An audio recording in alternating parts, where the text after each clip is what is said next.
Aujourd'hui, quand t'es musicien, c'est plutôt compliqué de faire des thunes. Tu peux pas faire de concert, la vente de CD, bah c'est mort en fait. Qu'est-ce qu'il te reste? Qu'est-ce qu'il te reste? Oui, le merchandising, les goodies, les articles, les produits dérivés, c'est ça qui aide les artistes à survivre dans cette période de crise de merde. Donc aujourd'hui, ce qu'on va voir, c'est comment les groupes ou les artistes font pour se démarquer avec la vente de leurs produits dérivés. Je te conseille de rester jusqu'à la fin de la vidéo parce que ce que j'ai devant les yeux est vachement très chelou.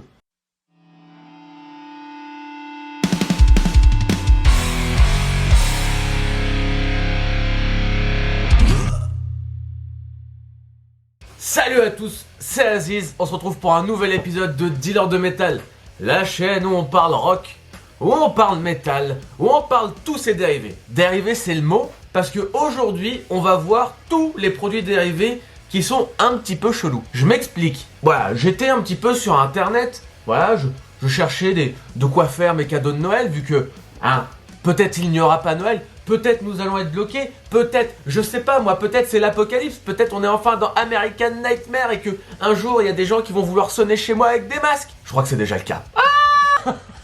Aujourd'hui je suis complètement fou, je sais déjà ce que tu te dis. Est-ce que mon coiffeur est mort?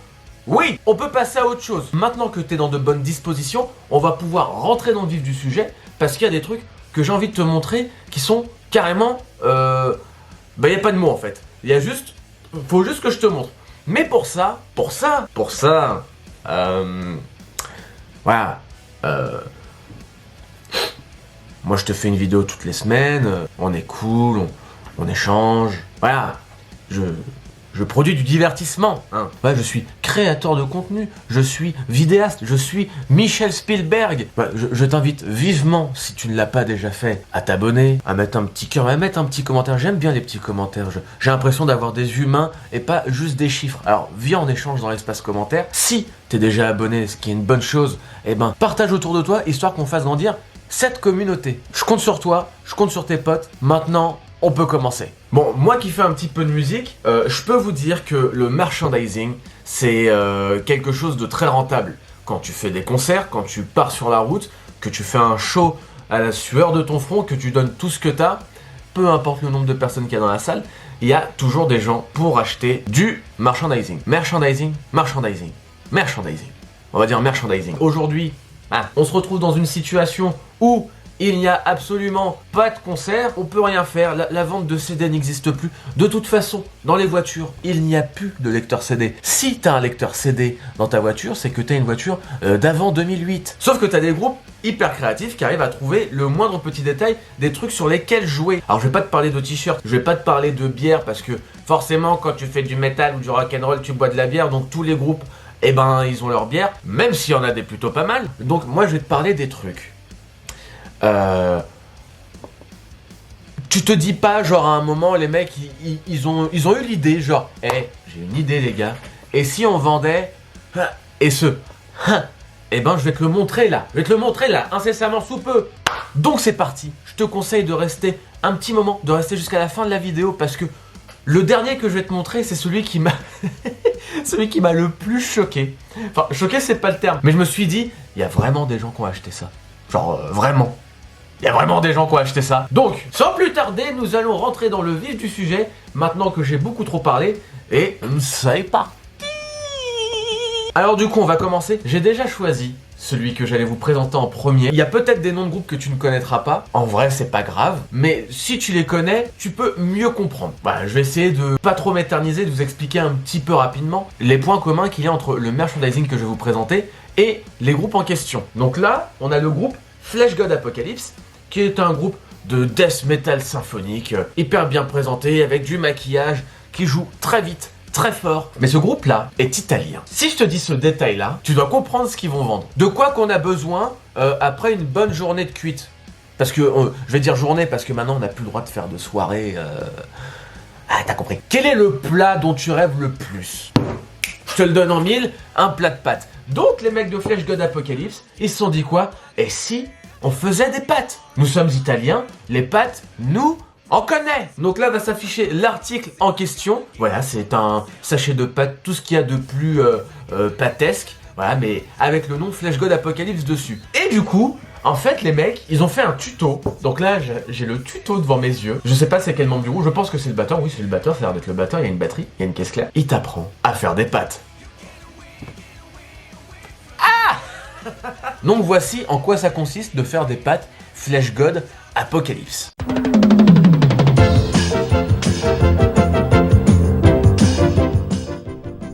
Buonasera, sono Francesco da Paolix dei Flash God Apocalypse e questa sera prepareremo degli spaghetti tricolore dei Flash God Apocalypse con salsa di pomodoro a 260 ppm. Tu vois là on rentre dans le vif du sujet mais genre directement sans transition, voilà. On se jette. Le deuxième article. Donc là je vais vous présenter un groupe qui n'a pas l'air du tout au premier abord commercial. Mais ils ont quand même fait le café le plus noir au monde. Il s'appelle Messe Noire. Ah, c'est dire Messe Noire. Ouais, café noir, café fort. Je bois pas du tout de café, mais j'imagine quoi. Genre, je me mets dans la peau d'un mec qui boit du café. Genre, pas de café. Ce café de Messe Noire appartient au groupe Behemoth. Et là, je vais te mettre la photo du groupe Behemoth et tu vas te dire, donc là, ces mecs ont eu l'idée de faire un café. Je te mets une petite photo de Behemoth là, juste là, dans ma main. Et voilà, ces mecs là, qui ont l'air hyper sympathiques au premier abord, ont pensé au petit café du matin. Voilà, pour que tu puisses tenir ta journée correctement dans cette vie de stress, dans cette vie de métro, boulot, dodo. Voilà, Behemoth pense à ton bien-être, à ta pause café, à ton café clope, à tes 3C, ton café clope caca. Voilà, c'est du café de qualité, je pense. Combien ça coûte? Combien ça coûte? On va essayer de deviner le prix. Enfin, deviner le prix, on va essayer de trouver le prix. En fait, il y a plusieurs cafés. Déjà, je me rends compte qu'il y a plusieurs cafés. Il y a aussi un café blanc, mais c'est pas ce qui nous intéresse. Ce café coûte 20 $. Moi qui bois pas de café, je trouve ça cher. Mais est-ce que vous, en tant que caféinomane, vous pouvez mettre 20 balles dans un café avec le nom de votre groupe préféré dessus? J'avoue, s'il y a un petit thé Metallica, est-ce qu'il existe le thé Metallica? Bref, c'est pas la question. J'ai envie de savoir ton avis. Donc on continue. Là, j'ai imaginé les membres du groupe dessus. Et je me suis tapé une barre de rire. Mais vraiment, je pense que moi, ça pourrait être un article, un produit dérivé que je pourrais m'acheter. Donc je vais essayer de t'expliquer ça en 3 mots. Je vais faire ça très simple. Déjà, je vais te présenter un vélo où il y a écrit Rocky dessus. Donc déjà, moi en tant que mec fragile, je peux juste pour ça, je peux déjà l'acheter. Et ce groupe qui possède un vélo avec écrit Rocky dessus, enfin Rocky Mountain, parce que c'est le nom de la marque. Donc on a un vélo avec écrit Rocky dessus. Et qui vend ça? Qui vend ça? C'est Slayer. Donc déjà t'essayes d'imaginer Kerry King sur un vélo. Déjà... Enfin, je sais pas, Kerry King sur un vélo quand même. Donc moi qui aime bien faire du sport, le vélo je pourrais l'acheter, il y a écrit Rocky dessus. Bah ouais, je pourrais l'acheter. Et en plus c'est Slayer. Slayer. Vous parlez à l'enfant de Tom Araya. Oui, je suis l'enfant de Tom Araya. La preuve avec cette photo. Voilà, c'était une petite photo de famille qu'on a fait lui et moi. Il y avait du monde, bon... voilà. En plus tu peux changer les coloris, tu peux l'avoir en noir et gris ou en rouge et noir. Rouge et noir il est plus classe. Oh, rouge et noir. Je n'arrive pas à trouver le prix. Je pense qu'il est beaucoup trop cher. De toute façon un vélo c'est cher, mais là ça a l'air d'être une grosse marque. Alors du coup tu te demandes, mais pourquoi Slayer faire du vélo machin? Moi je peux comprendre.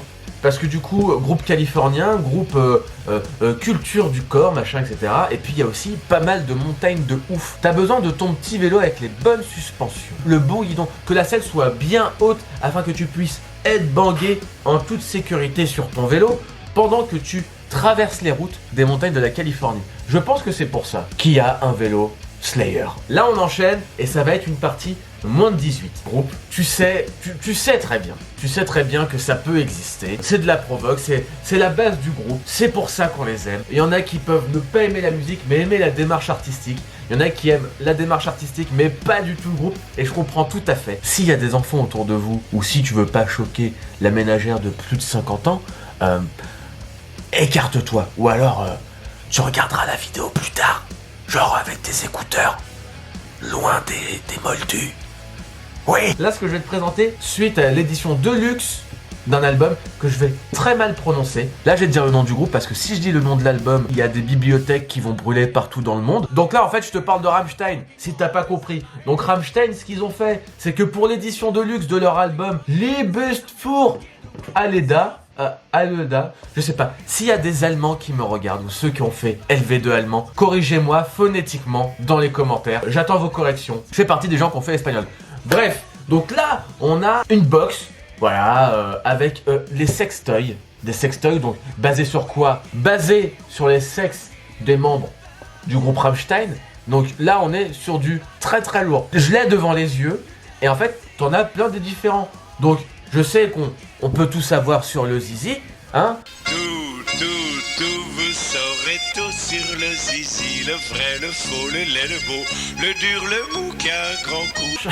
Je me demande la démarche, genre, ils se sont retrouvés, genre, ouais, on fait ça, parce que du coup, ça a l'air d'être hyper complet, t'as quand même des menottes, t'as l'album aussi, et t'as un autre truc, que je sais pas trop ce que c'est, mais du coup, ça me fait très peur, donc on va vite changer. Bon, en soi, j'arrive pas à trouver le prix, mais s'il y en a qui l'ont eu, ou qui le possèdent, combien vous l'avez acheté? Hein? Bande de coquinous. On continue. Donc là, ce qu'on remarque, là, c'est que les groupes qui se mettent beaucoup en scène ont la possibilité de faire des produits dérivés, mais à foison. On étend l'univers, c'est Star Wars, c'est Disney. On explore tout ce qui est explorable, on exploite tout ce qui est exploitable, et ça fait des pépites. Voilà, je pense qu'il y a des gens qui se font de l'argent sur le dos d'artistes. Ils disent, j'ai une idée géniale, viens on fait ça. De toute façon, ça va être acheté parce que tu es connu et très célèbre. Donc là, on a l'eyeliner.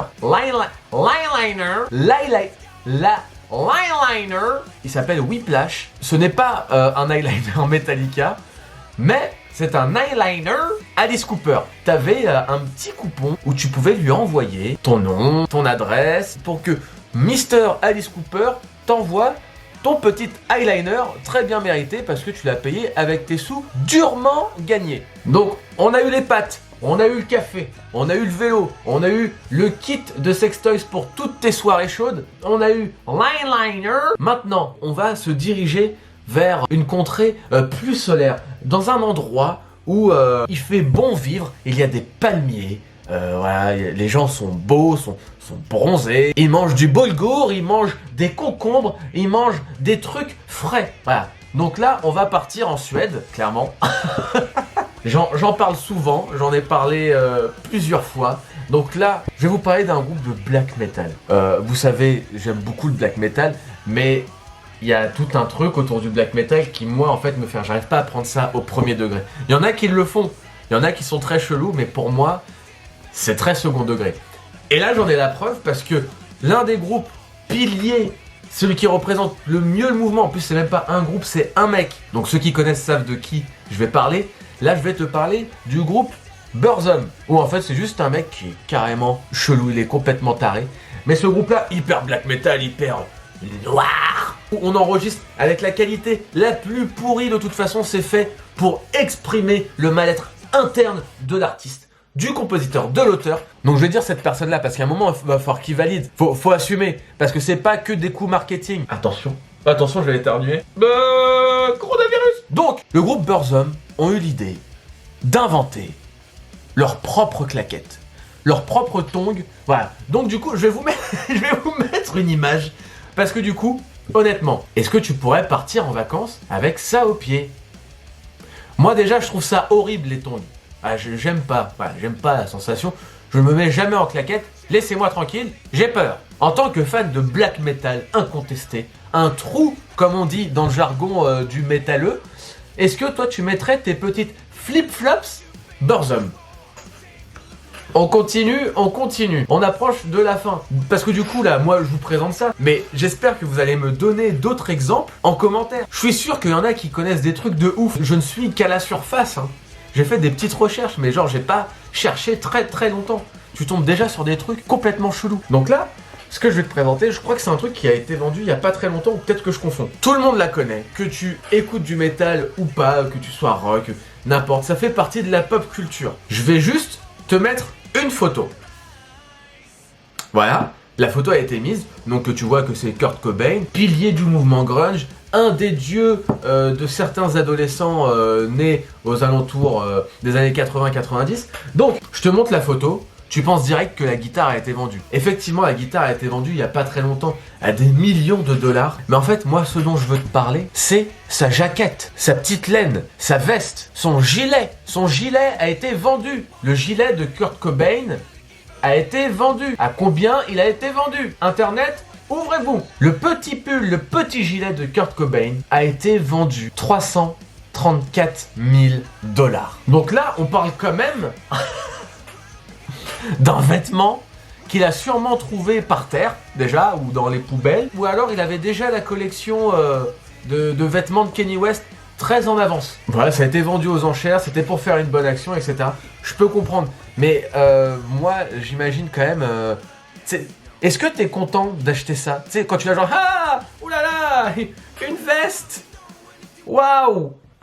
Au départ, elle a été estimée à 60 000 $.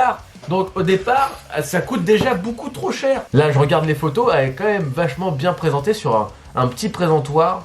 Je pense qu'elle a été bien nettoyée. Elle est passée au pressing, pressing 2000, au Press Lighting Spirit. Et là, les amis, honnêtement, je m'y attendais pas quand j'ai vu ça. J'ai le truc devant les yeux, c'est horrible.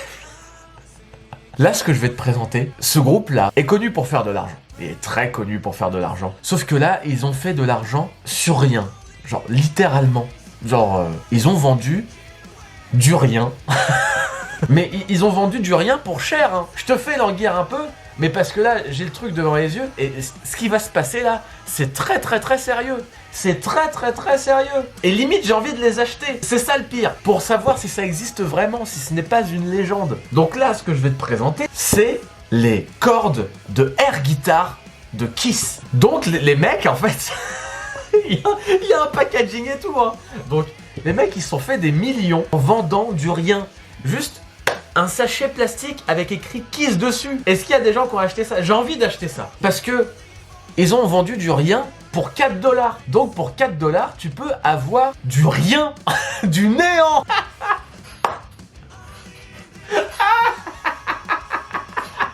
Mais est-ce que c'est sérieux? Oh là là là. Avec la tête de Ginny Simon là, qui est en mode oh yeah. Attends, c'est quoi? Qu'est-ce qu'il fait? Attends, avec ses lunettes de soleil. Je vais faire une Ginny Simon. Où sont mes lunettes? C'est bon, j'ai mes lunettes. J'ai retrouvé mes lunettes. Alors, comment il fait sur la photo? Il est comme ça. Yeah, bro. On vend pas du rien, nous. Oh merde. Oh là là. En vrai, je crois que je vais me les acheter. J'ai envie d'être un fier possesseur de néant. Voilà. Tom Cruise a bien acheté un bout de la lune, moi je veux bien acheter un bout de néant, hein. Je suis libre, du moins pour l'instant, je veux mon sachet de néant. En tout cas voilà, aujourd'hui c'était une petite vidéo détente. Là on rentre dans une période les amis, où en fait ça va être très très compliqué de garder son calme. Alors je préfère rigoler, là clairement. Donc quand tu verras cette vidéo, je pense que à 21 h tu seras chez toi, que tu seras bloqué, que tu seras obligé de supporter ta femme et tes enfants, que tu seras obligé de supporter Cyril Hanouna à la télé, que tu auras fait tout ton catalogue Netflix, Amazon Prime ou etc., que tu ne sauras plus quoi foutre, que peut-être tu me rejoindrais à jouer à Call of Duty Warzone. Je sais pas, je ne sais plus. En tout cas, les amis, va falloir garder notre calme. Au final, on va pas s'en sortir vivant de cette histoire. Donc, je vous laisse là, je vous laisse profiter. Je vous souhaite une bonne semaine et je vous dis à très vite pour encore plus de métal ou encore plus de trucs chelous comme ça. Hein? Ok? Yeah!